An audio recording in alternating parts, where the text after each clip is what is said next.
Hello my dear student, आपका अपने YouTube channel are के वर्मा मैथ स्पेशल में स्वागत है दोस्तों। और आज सिर्फ हम करने वाले हैं वो क्वेश्चन जो केवल और केवल आपको और हर किसी को हार्ड लगते हैं, कठिन लगते हैं। तो सिर्फ आज हम कठिन क्वेश्चन पे चलेंगे। जो आपको लगता है कि कठिन क्वेश्चन है, लॉजिकल, एकदम लॉजिकल क्वेश्चन आज आपको करने हैं। ऐसे क्वेश्चन जो आप देखते हो तो फिर आपको ये लगता है कि ये तो क्वेश्चन सिर के ऊपर से जा रहा है। तो ऐसे क्वेश्चन ही सिर्फ आज हम करने वाले हैं और सबसे बेहतरीन क्वेश्चन करेंगे। और इस वीडियो में आप पूरी तरह से बने रहे क्वेश्चन को करने के लिए, ठीक है। तो 6वें क्वेश्चन से हम शुरू करते हैं। देखिए क्या है कि माना ए तथा बी दो व्यंजक हैं जिनके लासा तथा मासा क्रमशः कैपिटल ए और कैपिटल बी है।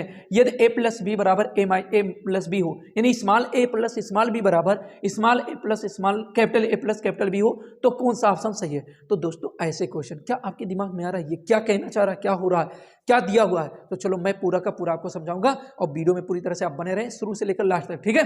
चलो देखते हैं क्या कह रहा कि दो बहुपद है, ए और बी दो व्यंजक हैं या बहुपद है। तो भाई दो बहुपद हैं और इनके एलसीएम, अगर हम एलसीएम की बात करें, चलो मेरे दोस्त मैं आपको समझाना चाह रहा हूं कि पी एक्स बराबर दिया हुआ कितना ए और पी एक्स बराबर हो गया तो क्यू एक्स बराबर दिया मेरे दोस्त क्या बी दिया है। और एलसीएम बराबर अगर हम कहें, एलसीएम की बात करें तो एलसीएम आपका दिया हुआ कितना कैपिटल ए और एचसीएफ की बात अगर हम करें तो वो दिया कितना कैपिटल बी। कोई दिक्कत नहीं। हाँ ये एक बात और मैं बता दे रहा हूँ, क्वेश्चन में चेंजिंग भी हो सकता है इसको कैपिटल ए कैपिटल बी और इसको एलसीएम को एल और एचसीएफ को एच से भी दर्शा दे मेरे दोस्त। तो ये भी आप समझिएगा कि इस तरह से दर्शाएगा तो मतलब दोनों का एक ही, ठीक। चलो फिर हम चलते हैं आगे। अब ये क्या दिया मेरे भाई, चलो ये बताओ। देखो किसी प्रश्न में अगर कोई चीजें दिया है तो ये समझिएगा उससे रियर केस में ऐसा कोई चीजें होती है कि जिसमें यूज नहीं होता है, जो दिया हुआ रहता है, लेकिन मैक्सिमम आप समझिए कि वो प्रश्न में दिया तो अर्थात उसका यूज कहीं ना कहीं है। तो मैं आपसे ये बताता हूं कि मैं ये आपको पहले बताया कि अगर पी एक्स का क्यू एक्स में गुणा किया जाए तो एलसीएम, चलो एचसीएफ लिख दिया, एचसीएफ इंटू एलसीएम दोनों के बराबर होता है। तो मेरे दोस्त ये ए इंटू बी हो जाएगा। और एचसीएफ की बात करेंगे, एचसीएफ की बात करेंगे तो हमारा ए, चलो ए और बी लिख देते हैं, एलसीएम को आगे कर दिया, कोई दिक्कत नहीं। मतलब ये मैं लिख सकता हूं कि नहीं, अगर देखा जाए तो और वीडियो में आपको बहुत अच्छे से ये चीज़ समझ में आ गया, तो ये लिखना मेरे लिए उचित नहीं था। चलो मैं इस चीज़ को मिटाता हूं और आपको अच्छे से समझाने की कोशिश किया और आपको समझ में भी आया। तो मैं डायरेक्टली लिख सकता हूं कि स्मॉल ए इंटू बी बराबर स्मॉल ए इंटू बी बराबर स्मॉल ए इंटू बी बराबर capital A into capital B. दिया है क्या, ए प्लस बी बराबर ए प्लस बी। मेरे दोस्त मैं आपको अच्छे से समझाऊंगा और समझाने की बात क्या है, चलो देखो। अगर इन दोनों का वर्ग करें यानी स्क्वायर ऑफ बोथ साइड, अगर मैं आपसे ये कहता हूं square of both side be gate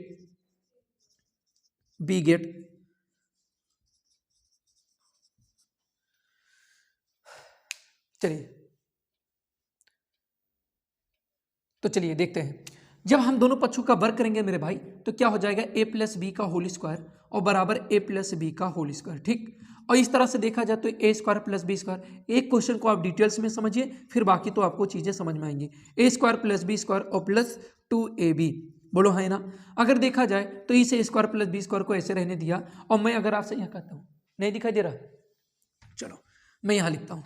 अगर मैंने आपसे ये कहा कि ए स्क्वायर प्लस बी स्क्वायर ऐसे रहने दिया और प्लस 2, अगर मेरे दोस्तों यहाँ देखा जाए ए इंटू बी की जगह तो आप क्या लिख सकते हो, ए इंटू बी कैपिटल में, तो क्या मैं यहाँ पर 2ab लिख सकता हूँ या नहीं। फिर यहाँ लिखूंगा ए स्क्वायर प्लस बी स्क्वायर और प्लस 2ab। तो ये देखा जाए सेम पार्ट अगर दो पक्षों में सेम साइन के साथ मिलते हैं तो उनको हम काट सकते हैं। तो इस तरह से ए स्क्वायर प्लस बी स्क्वायर बराबर क्या बचेगा, ए स्क्वायर प्लस बी स्क्वायर। तो ये हो गया आपका करेक्ट आंसर, ये जो ऑप्शन में मिलेगा। अब मैं आपको इसका साफ साफ मतलब बताता हूं और अच्छे से ये समझना है कि बस आप देखेंगे क्वेश्चन और तत्काल इसका करेंगे आप आंसर। चलो वो भी मैं आपको सिखा देता हूं, समझा देता हूं, ठीक है। चलो देखो क्या सीखना है, क्या समझना है कि जब भाई आपको पहला बहुपद गुणे दूसरा बहुपद बराबर एचसीएफ और एलसीएम, एचसीएफ और एलसीएम दिख रहा है और आपसे ये कहता है कि ए प्लस बी बराबर एच प्लस एल, मतलब है लासा और मासा दोनों का योग है। तो मेरे दोस्तों अगर इस तरह का कंडीशन हो तो इस पर 2 घात, इस पर 2 घात बराबर इसके 2 घात के, इस पर 3 घात, अगर इस पर आप 3 घात लगाते हो तो इस पर 3 घात लगा दीजिएगा डायरेक्टली और यही आपका होगा आंसर, ठीक है मेरे दोस्त। यही चीज मैं आपको समझाना चाह रहा था, ठीक। तो ये चीजें क्लियर हुआ। अब मैं 7वें क्वेश्चन पे, वो भी आपका बहुत ही जानदार क्वेश्चन, ऐसे क्वेश्चन जो आपके दिमाग से थोड़ा सा हटके होगा। आप देखोगे क्वेश्चन देखोगे लेकिन क्वेश्चन का मीनिंग आप पढ़ोगे तो कुछ आपके दिमाग से यानी सिर से ऊपर निकलेगा, ठीक है। तो ऐसे क्वेश्चन के लिए मैं 7वें क्वेश्चन पे चलता हूं।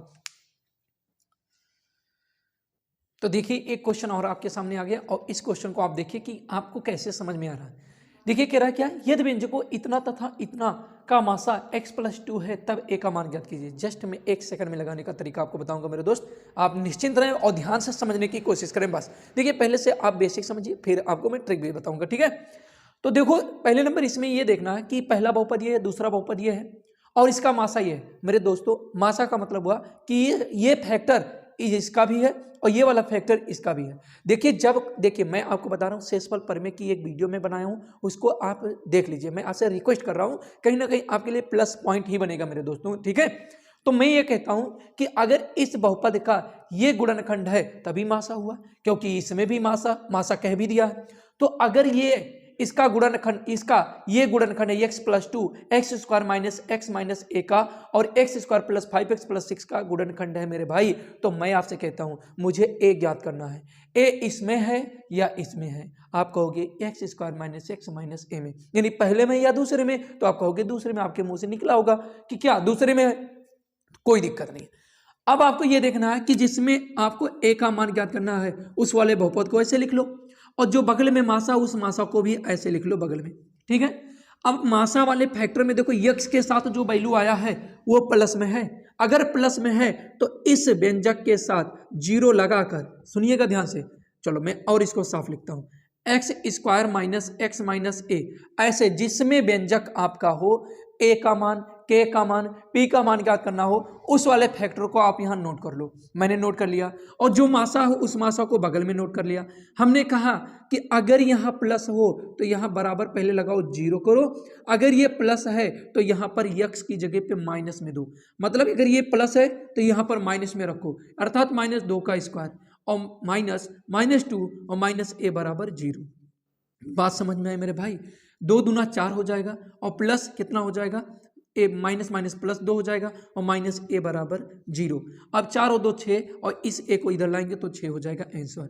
ये आपको सॉल्व करने की जरूरत नहीं थी, डायरेक्ट आप कहते। मैं फिर से कह रहा हूं, जिस बहुपद, देखो इस बहुपद का भी मासा ये है, इस बहुपद का भी मासा ये है, यानी HCF है। अगर इस बहुपद का HCF ये है, दोनों का है, तो जिसमें p या k या a का मान ज्ञात करना हो उस बहुपद को पहले पकड़ो। मैंने पकड़ लिया।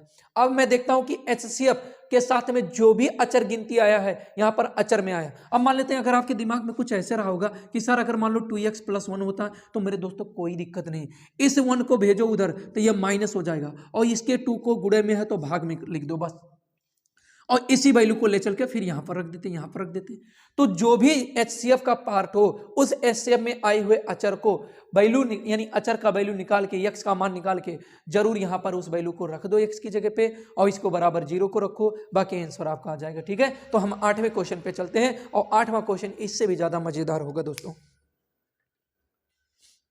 देखिए ये 8वां क्वेश्चन आपके लिए सबसे ज्यादा इंपॉर्टेंट है।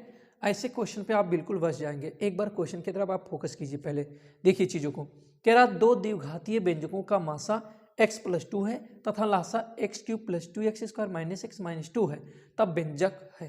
अब देखो मैंने आपसे कहा था ऐसे क्वेश्चन आपको अपवाद लगते हैं कि मतलब दिया क्या है, HCF दिया है और आपको LCM दिया है, ठीक है, और आपसे पूछ रहा है कि PX क्या होगा और QX क्या होगा। बड़ी अजीब बात है, जबकि आपको रिलेशन जब इसमें समझाया गया था, रिलेशन के बारे में बताया गया था आपको, तो मैंने आपको बताया कि जब रिलेशन के बारे में मैंने आपको समझाया था इन चारों का रिलेशन, तो क्या होता कि PX × QX बराबर HCF × LCM। जब कभी भी 4 अननोन वैल्यू होते हैं तो कम से कम 3 का देना जरूरी होता है। 3 दिया होगा तभी चौथा निकलेगा। अभी तक इससे पहले वाले पार्ट में आपको पढ़ने को मिला था, मतलब तीसरे वाले पार्ट में। अब यहां पर यह ऐसा क्वेश्चन हो गया कि HCF और LCM दिया, 2 ही दिया है और PX QX ज्ञात करना। बड़ी अजीब बात है। चलो अजीब नहीं है, कुछ भी अजीब नहीं है, बेहतर है, चलो एकदम बेहतर है। अब बताऊं क्यों? क्योंकि ऐसे क्वेश्चन ही तो ये सब लॉजिकल क्वेश्चन कहलाते हैं। ऐसे क्वेश्चन ही एग्जाम में फंसते हैं, हूबहू, मतलब एकदम जैसा का तैसा क्वेश्चन फंसेगा एग्जाम में, आप टेंशन मत लीजिए। अब कैसे लगाएंगे पहले देखते हैं। x+2 और यहां पर दिया है x³ + 2x² - x - 2। मेरे दोस्त ये बताओ कि अगर PX और QX 2 बहुपद होंगे तो 100% HCF x+2 जो होगा वो x+2 इसमें भी होगा, ये x+2 इसमें भी होगा। इस बात से तो आप बिल्कुल सही हो। क्योंकि x+2 जब दोनों में मिलेगा तभी तो HCF कहलाएगा। इस बात से क्लियर हो गया कि दोनों में x+2 तो जरूर होगा। अब दूसरी बात क्या है कि अब इस HCF यानी कि देखा जाए जो लासा दिया हुआ है यानी एलसीएम, दो का पेयर बनाता हूं और इसमें देखता हूं कि x² कॉमन करें, x² कॉमन करें तो x+2 और -1 यहां से कॉमन करें तो x-2 था तो प्लस हो जाएगा, क्योंकि यहां से माइनस भी कैंसिल हो गया, -1 कॉमन लिया, दोनों में x+2 मिला और बचा कितना x² -1। मेरे दोस्त अगर मैं इसको मिटाऊं तो इसकी जगह मैं लिख सकता हूं सिर्फ x+2 एंड x² -1। बोलो हाँ या ना।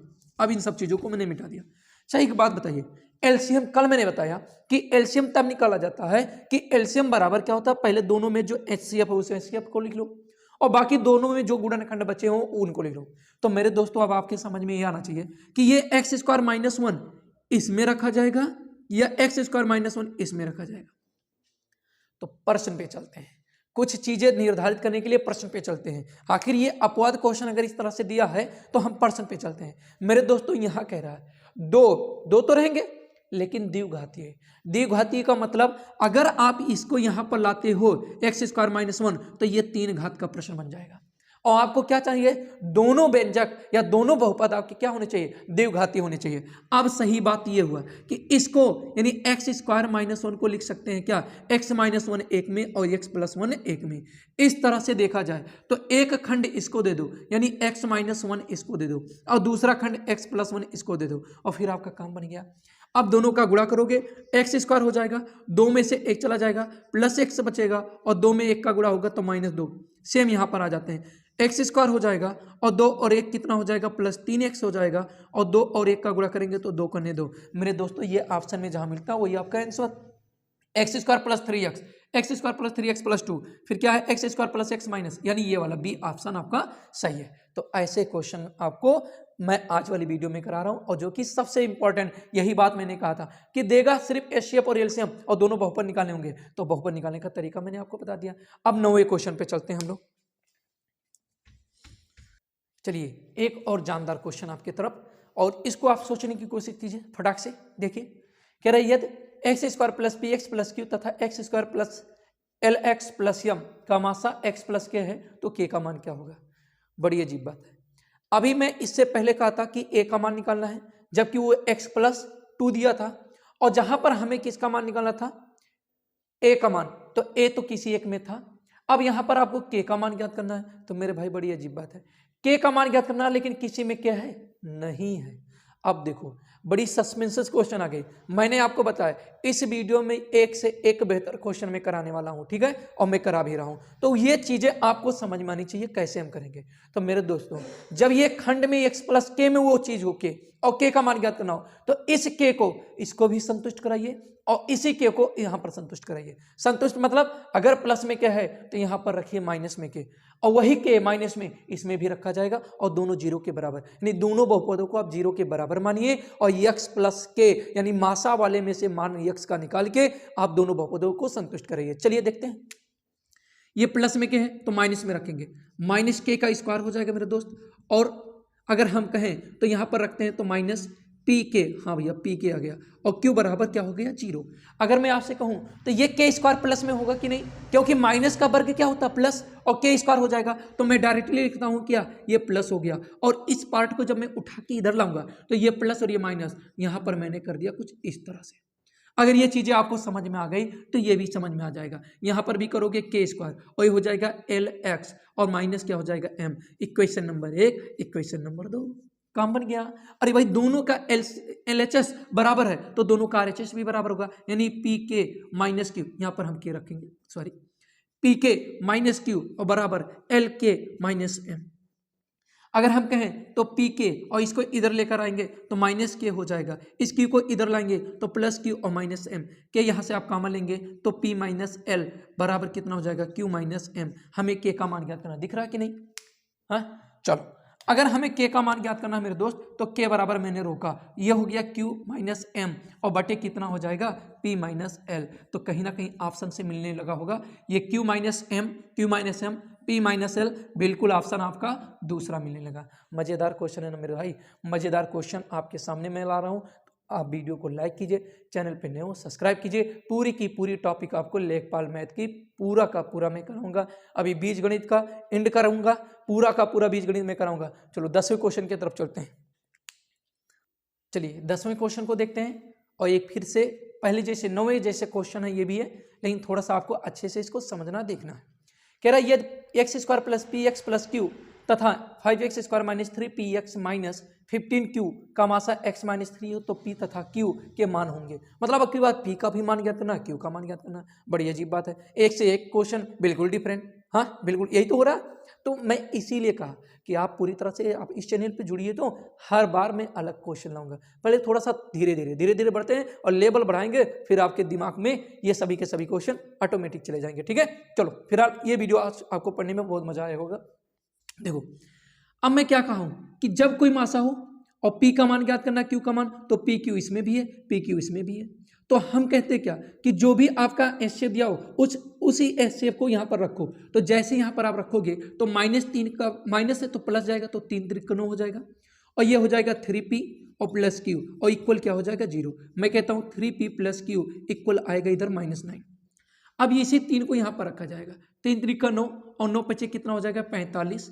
हाँ तो मैं लिखता हूँ इधर -45, कोई दिक्कत।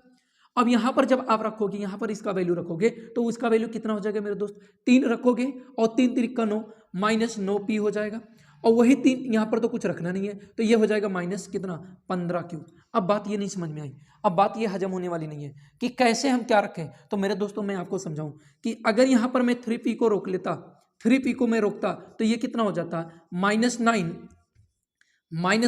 और माइनस क्यू। अब ये बताओ ये 9p है तो इस 9p को मैं -3 इंटू क्या मैं 3p नहीं लिख सकता, -3 इंटू 3p और -15q इक्वल -45। बोलो है ना, ये कैलकुलेशन पे डिपेंड करता है आपका कैलकुलेशन कितना अच्छा है। अब इस 3p के जगह पे आप क्या लिखोगे, यही चीज तो लिखोगे -9 -q, तो मैंने लिख दिया -3, इस -3 को यहाँ लिखा और इस 3p के जगह पे मैंने लिख दिया -9 -q और इक्वल माइनस कितना 15 -15q और इक्वल -45। ठीक, अब इसका मल्टीपल होगा तो 9 3 27 प्लस में माइनस का प्लस हो जाएगा 3q और -15q और -45। अब 15 में से ये चला जाएगा तो -12q हो जाएगा और -15 है और उधर से इधर लेकर आया तो -27। ये 7 और 5 12 का 2 हो जाएगा, 4 और 2 6 1 7 माइनस इतना हो गया, ये -q। तो इस तरह से मैंने माइनस को काटा और 12 6 72 यानी q बराबर 6 आ गया। अगर देखा जाए ऑप्शन में q बराबर 6, अरे भाई q बराबर 6 तो 2 ऑप्शन में मिल गया, ए में मिल गया इसमें और इसमें मिला तो ये कट हो गया क्योंकि माइनस में तो आया नहीं q। चलो माइनस में क्यों आया तो हम देखते हैं p का मान निकालना है। p का निकालने के लिए 3p बराबर क्या था -9 और -q इसका मान रखेंगे 6, तो -9 6 15 हो जाएगा और 3p बराबर तो 3 5 15 यानी p बराबर -5, तो p बराबर -5 यानी पहला ऑप्शन आपका सही हुआ। तो 10वां क्वेश्चन तक हम चले और बेहतर क्वेश्चन कराया आज हमने दोस्तों। देखता हूं अगर कोई और क्वेश्चन होता तो मैं आपके सामने लाता हूं, ठीक है। तो 1 सेकंड के लिए रुकिएगा। तो मैंने आपको ये बताया कि 10 क्वेश्चन ऐसा मैंने कराया जो कि आपके दिमाग को कहीं ना कहीं खोल के रख देगा। मतलब आपके अंदर इस तरह के कोई भी क्वेश्चन आ जाएंगे वो आपके दिमाग में सोचने की क्षमता को बढ़ा दिया, ये तो मैं क्लियर हूँ।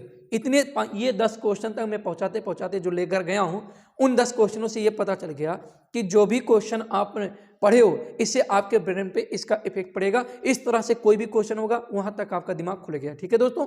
तो फिलहाल अब ऐसे क्वेश्चन तो आपको नहीं पढ़ना है क्योंकि अब है ही नहीं मेरे पास, जितना भी था लेवल का। अब प्रैक्टिस में कोई क्वेश्चन होगा, कोई बुक होगा तो वहां से आप देखिएगा क्वेश्चन इतने डिफिकल्ट क्वेश्चन आपको नहीं मिलने वाले हैं। ये मैक्सिमम में डिफिकल्ट क्वेश्चन पॉलिटेक्निक की बुक से ढूंढ के लेकर आया हूं।